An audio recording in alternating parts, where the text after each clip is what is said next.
Parents, શું તમારા બાળકનું હેડ ગરમ અને શરીરનો બાકીનો ભાગ નોર્મલ લાગે છે? શું તમને કન્ફ્યુઝન રહે છે કે તમારા બાળકને ફીવર છે કે નહીં?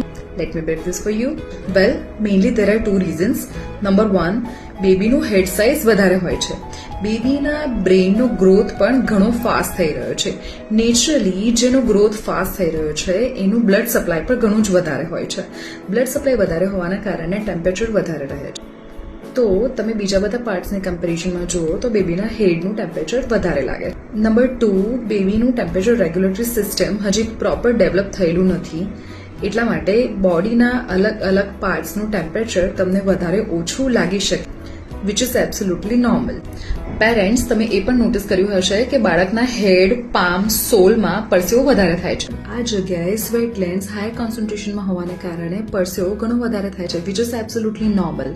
સો નેક્સ્ટ ટાઈમ જ્યારે બાળકના હેડનું ટેમ્પરેચર વધારે હોય અને અંડરઆર્મ ટેમ્પરેચર ચેક કરતા જો નોર્મલ આવતું હોય, don't worry. All you need to do is chill. C you in the next one.